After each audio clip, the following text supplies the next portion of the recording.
When you think of Egypt, you probably think of ancient wonders, right? The pyramids, the Sphinx, the Nile River, a place that's been a cornerstone of civilization pretty much forever. But here's the thing. It's also home to this massive, fascinating economic puzzle. It has all the right pieces to be a powerhouse, but for some reason, it's just not. So, that brings us to the big question, the one we're really digging into today. I mean, you just glance at a map, right? You look at everything it has going for it, and it just seems so obvious that Egypt should be a huge deal on the world's economic stage. But it isn't. So what's the deal? Let's unpack this whole mystery. All right, so to really get our heads around this puzzle, you first have to understand just how lucky Egypt is. I mean, when it comes to the geography lottery, they didn't just win, they hit the absolute jackpot.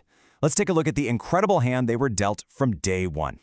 And what's so wild is how these advantages all stack up. It's not just one thing.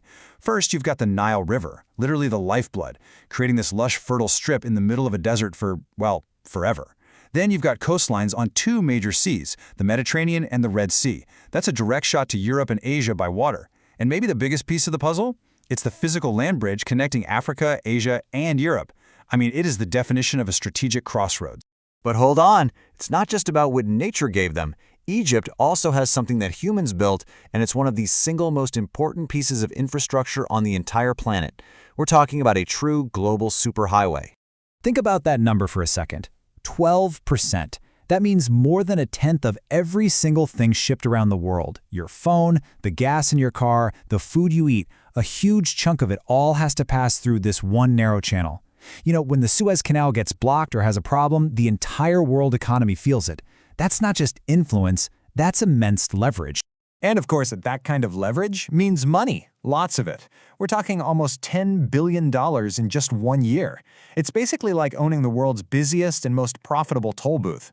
You'd think an asset like that alone would be enough to power the whole country's prosperity, right? Okay, so let's just recap for a second. They've got a geographic jackpot and a literal fire hose of cash coming from the Suez Canal. So Egypt should be absolutely booming, right? Well, this is where the story gets really complicated and, frankly, kind of frustrating. This is where we run into the paradox of plenty. And this right here just lays out the disconnect perfectly. On one side of the coin, you've got all this incredible potential we've been talking about. But on the other side, the reality for a lot of people is just economic struggle. In fact, as our source material points out, it's one of the poorest countries on the entire Mediterranean. All that potential is just sitting there, largely wasted. And this chart really drives the point home. What you're looking at here is GDP per capita, basically a rough measure of how wealthy the average person is. And when you compare Egypt to some of its neighbors there in the Mediterranean, well, the gap isn't just a gap, it's a massive chasm. This is not at all what you'd expect to see from a country holding so many winning cards. So what gives? How do you explain this? Well, the source we're looking at for this explainer, the Mismanaged Might of the Nile, points the finger directly at one thing, and this quote says it all. The problem isn't the assets. That geographic gold is real, it's there. The problem is the management. It's about what you do with that gold once you have it. So when we say mismanagement, what are we really talking about? Well, it's not just one bad call here or there. It's something bigger, more systemic. For instance, the source material we're drawing from points out that a huge part of the economy is actually controlled by the military. Now, when that happens, it can really squeeze out private businesses and new ideas. You know, it stifles competition. Add a ton of red tape and bureaucracy on top of that, and you've created a system where it's incredibly tough for a regular person with a great idea to start a business and succeed.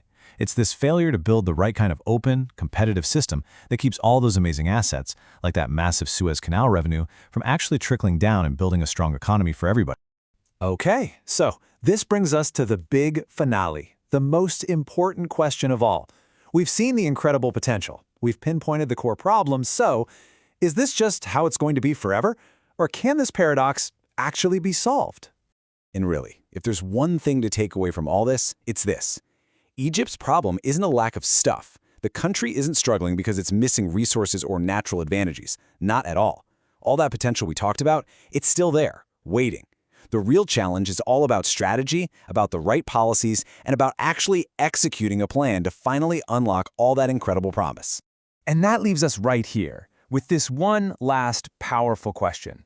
There's no doubt that Egypt has incredible might, both strategically and economically. The question is, can that might finally be managed? Can it be harnessed to realize its absolutely massive potential?